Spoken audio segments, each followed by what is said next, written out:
Hello all.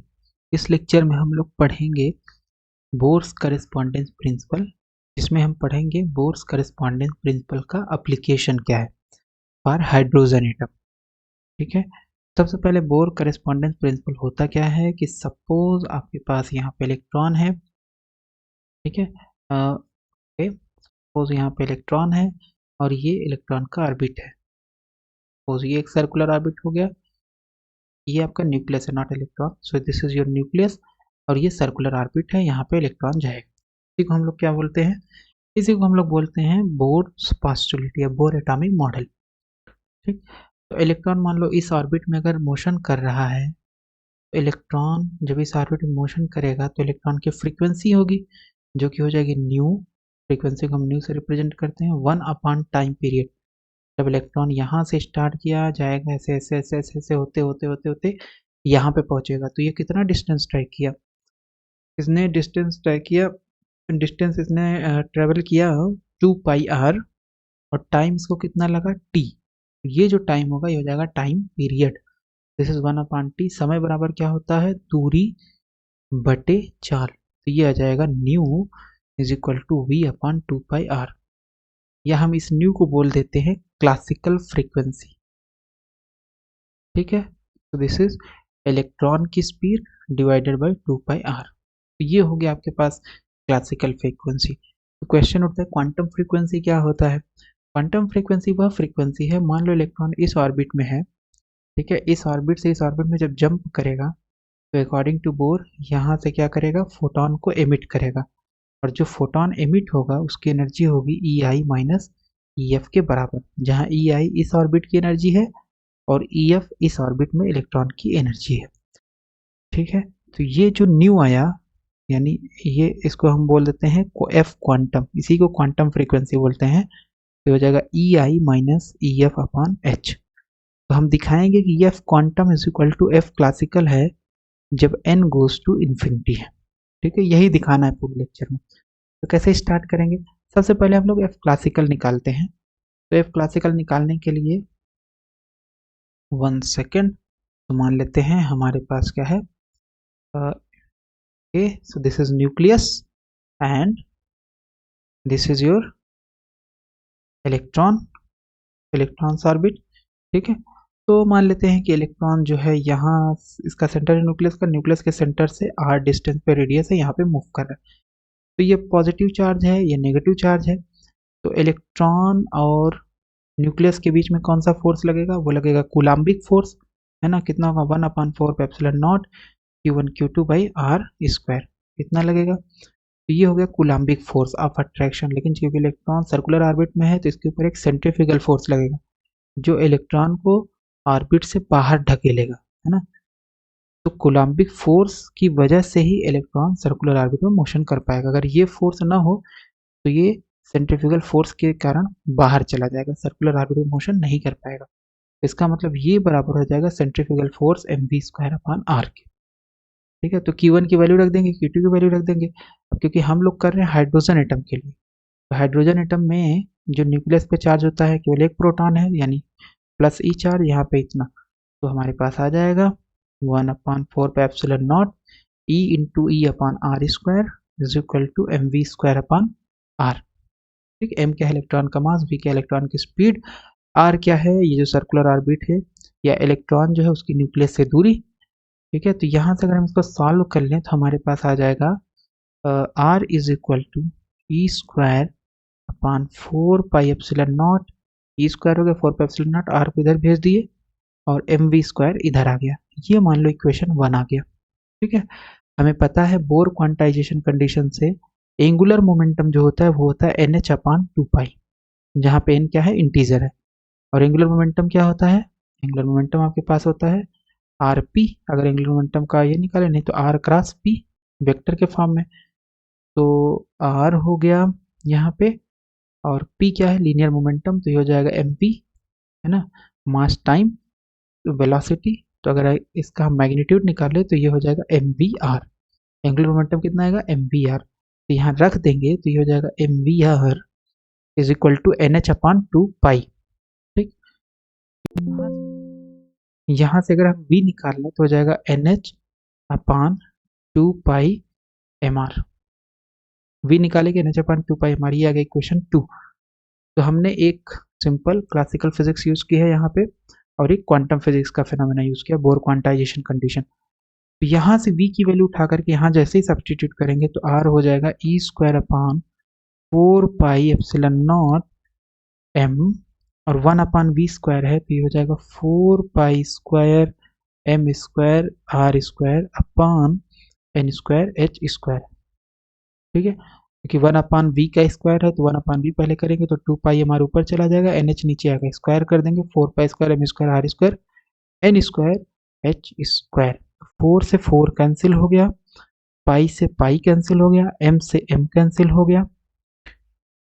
ठीक है, और ये कितना आ जाएगा, और कुछ है इसमें, तो r यहाँ से r कैंसिल हो गया।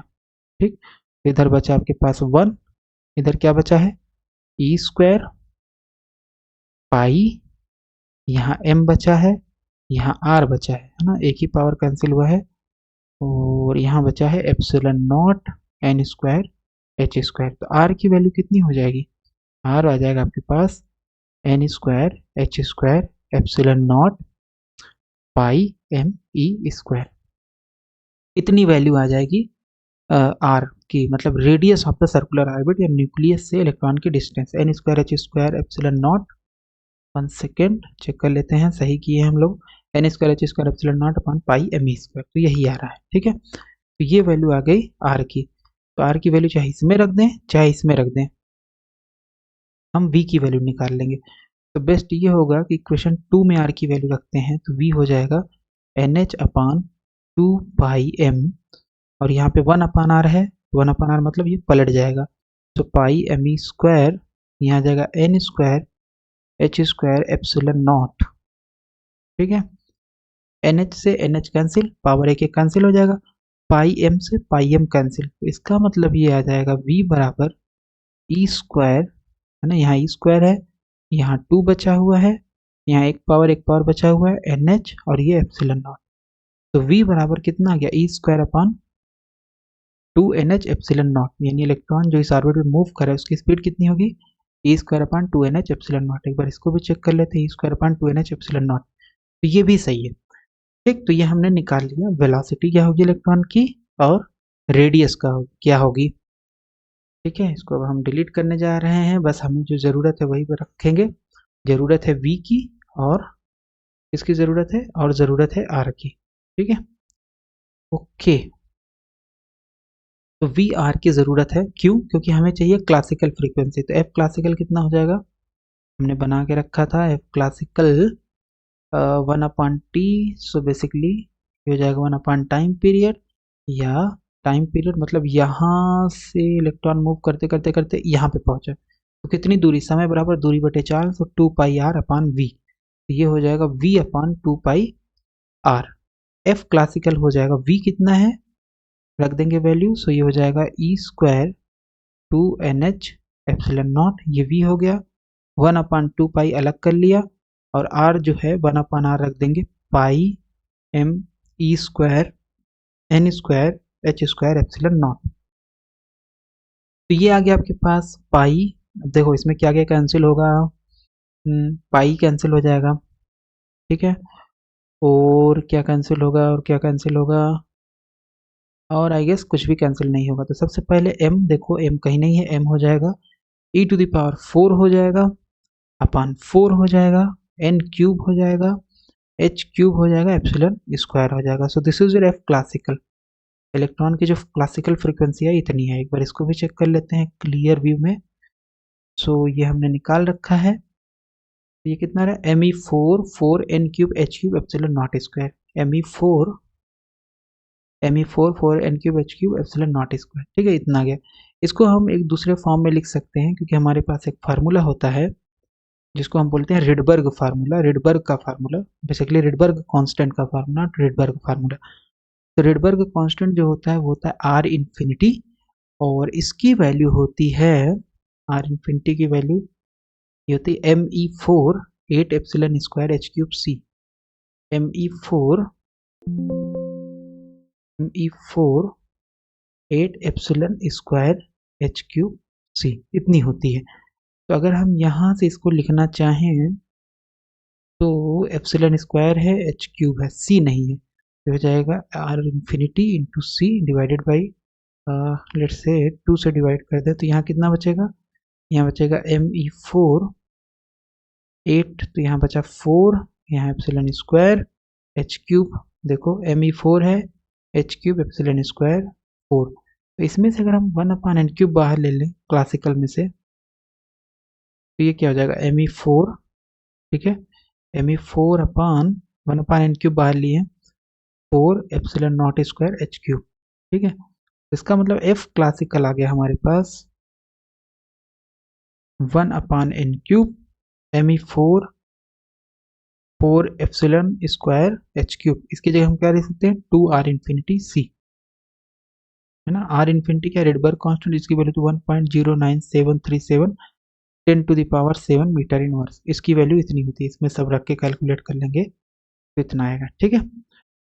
तो दिस इज ए कांस्टेंट, तो ये हमारे पास क्लासिकल फ्रीक्वेंसी आ गई है, एक बार इसको भी चेक कर लेते हैं, सही ही है 2c r infinity upon N cube, और यही हमने भी निकाला classical frequency just now 2c r infinity upon N cube, तो ये क्लासिकल फ्रीक्वेंसी आ गई। तो एक बार इसको देख लेते हैं यहाँ पे क्लियर व्यू में। सो हमने ये लगाया M V square upon R 1/4 तो ये हो गया आपके पास सेंट्रीफ्यूगल फोर्स, और ये हो गया आपके पास कूलम्बिक अट्रैक्शन फोर्स, दोनों को बराबर करके आर आर कैंसिल, तो आर की वैल्यू निकाल लेंगे, बेसिकली इक्वेशन 1 हो गया। फिर बोर क्वांटाइजेशन कंडीशन लगाएंगे, एल बराबर एन एच अपॉन 2 पाई, और एल होता है आपके पास एम वी आर, ये हो गया एन एच अपॉन 2 पाई, सॉल्व कर लेंगे तो यहाँ से वी निकाल लेंगे, तो वी निकाल करके इक्वेशन 1 में सब्सटीट्यूट कर देंगे, जैसे ही सब्सटीट्यूट करेंगे तो आर की वैल्यू इतनी हो जाएगी, सॉल्व कर लेंगे, आ जाएगा आर इतना, N square H square epsilon naught pi M V square आ जाएगा। ये आर की वैल्यू अगर हम इक्वेशन 2 में रख दें यहाँ पे तो हमारे पास ये पूरी वैल्यू मिल जाएगी वेलोसिटी की, तो आ जाएगी E square upon 2 NH epsilon naught, classical frequency electron speed upon circumference of orbit, तो ये रख देंगे आसानी से, ये हमारे पास v अपॉन 2 पाई आर आ जाता है क्लासिकल, सॉल्व करेंगे तो ये आ जाएगा 2c r infinity upon N cube, ये आ गया इक्वेशन 3। तो हमने एक काम कर डाला कि f क्लासिकल कितना होगा 2c r infinity upon N cube. अब हमें क्वांटम फ्रीक्वेंसी निकालनी है, क्वांटम फ्रीक्वेंसी के लिए क्या होगा फार्मूला, न्यू बराबर E I minus E F upon H, है ना। तो बेसिकली अगर ये आपके पास इलेक्ट्रॉन है, ये आपके पास न्यूक्लियस है, ये इलेक्ट्रॉन का मान लो ये eth ऑर्बिट की एनर्जी है और ये फाइनल ऑर्बिट की एनर्जी है, तो इलेक्ट्रॉन यहाँ से यहाँ अगर जंप करेगा जो फोटोन निकालेगा उसकी एनर्जी कितनी होगी ei minus E F according to Bohr postulate, ठीक है। तो ei हो गया माइनस आर इन्फिनिटी, तो ei कितना होता है, ei आपको पता होना चाहिए कि हाइड्रोजन एटम के लिए जो ith स्टेट की एनर्जी होती है in terms of Rydberg constant minus R infinity H C upon N I square, तो यहाँ पे ई एफ रख देंगे माइनस आर, क्योंकि बस एन एफ चेंज हो जाएगा, एन एफ स्टेट की एनर्जी हो जाएगी, है ना। तो ई आई माइनस ई एफ अगर रखेंगे तो यह आ जाएगा न्यू, यहाँ से निकल जाएगा और यह जाएगा आर इन्फिनिटी सी, और यहाँ पे इतना आ जाएगा। ओके, इसको भी कर लेते हैं हम लोग। तो ये हमने निकाल लिया है, क्लासिकल फ्रीक्वेंसी निकाल ली, कितनी है 2c r infinity upon N cube. अब हम लोग क्वांटम फ्रीक्वेंसी निकालते हैं, तो क्वांटम फ्रीक्वेंसी क्या होगी, यहाँ पे इलेक्ट्रॉन है मान लो इस ऑर्बिट में है, और इस ऑर्बिट से इसमें जैसे ही जंप करेगा लोअर ऑर्बिट में तो ये फोटोन निकालेगा जिसकी फ्रीक्वेंसी एच न्यू, अगर इस ऑर्बिट की एनर्जी ई आई है, इस ऑर्बिट की एनर्जी ई एफ है, ये हो जाएगा E I minus E F के बराबर, ठीक है। तो ये जो न्यू है यही है आपका क्वांटम फ्रीक्वेंसी, सो एफ क्वांटम या न्यू ही सही रिप्रेजेंट कर देते हैं, क्या फ़र्क पड़ता है, तो ये हो जाएगा E I minus E F upon H. अब क्वेश्चन क्या है, ई आई क्या है, ith स्टेट में इलेक्ट्रॉन की एनर्जी, इसकी जो वैल्यू होती है ये होती है minus R infinity H C upon N I square, है ना। एक्चुअल में अगर आपको याद हो तो ये होता है -13.6 upon N square electron volt में एनर्जी, तो ये बेसिकली इस कांस्टेंट की वैल्यू कितनी है -13.6 इलेक्ट्रॉन वोल्ट, और ये एन स्क्वायर पहले से, क्योंकि हमने classical frequency R infinite R infinity के टर्म में निकाला है, तो इसलिए इसको हम इसके ओरिजिनल फॉर्म आर इन्फिनिटी में ही लिखेंगे एनर्जी, ठीक है। तो यहाँ पे रख देंगे तो ये हो जाएगा 1/h। 1 सेकेंड एक बार चेक कर लेते हैं, हमने फार्मूला सही लिखा है, -r∞hc/n²। ठीक है, -r∞hc/ni²। तो EF कितना हो जाएगा, बस आपके पास Ni जहाँ है वहाँ NF हो जाएगा, बाकी सब कांस्टेंट है तो सेम ही रहेगा। तो इसका मतलब जो आपके पास क्वांटम फ्रीक्वेंसी आएगी 1/h यहाँ रख देते हैं, और ये हो गया आपके पास EI, सो -r∞hc/ni², और माइनस EF, तो ये माइनस पहले से है तो हो जाएगा r∞hc/nf²। ठीक है, देखो अब क्या कॉमन आएगा इसमें से, r∞hc दोनों टर्म में कॉमन है, बाहर आ गया, और यहाँ आ गया -1/ni² प्लस 1/nf²। h से h कैंसिल, तो न्यू आ गया, यानी क्वांटम फ्रीक्वेंसी आ गया r∞c। और यहाँ पे अगर हम nf² ni² एलसीएम ले लें तो ये हो जाएगा -nf² प्लस ni²। ठीक है, तो आ गया r∞c। ठीक है, और ये a² - b² लगा देंगे तो a - b, पहले ब्रैकेट में a - b, तो ni - nf, दूसरे ब्रैकेट में ni plus nf divided by ni² nf² या nf² ni²। ये आ गया आपके पास क्वांटम फ्रीक्वेंसी। क्या आ गया ये, क्वांटम फ्रीक्वेंसी। ठीक है, अब इसके बाद सिंपल कैलकुलेशन है और हम लोग एकदम क्लियर व्यू में देखेंगे इसको कि कैसे करना है। तो ये हमारे पास EI है, ये EF है, बेसिकली न्यू निकाल लिया हम लोगों ने, इतना आ गया। ठीक है, इसको हमने सॉल्व कर लिया, जस्ट अभी जो सॉल्व किया था एक्सप्रेशन, यही एक्सप्रेशन है, r∞c ni - nf ni plus nf divided by nf² ni²। तो अब ये जो फ्रीक्वेंसी है न्यू, यानी क्वांटम फ्रीक्वेंसी, इसको हमें लाना है क्लासिकल फ्रीक्वेंसी कब, जब आपका जो n है वो इनफाइनाइट हो और सिलेक्शन रूल लगाना है।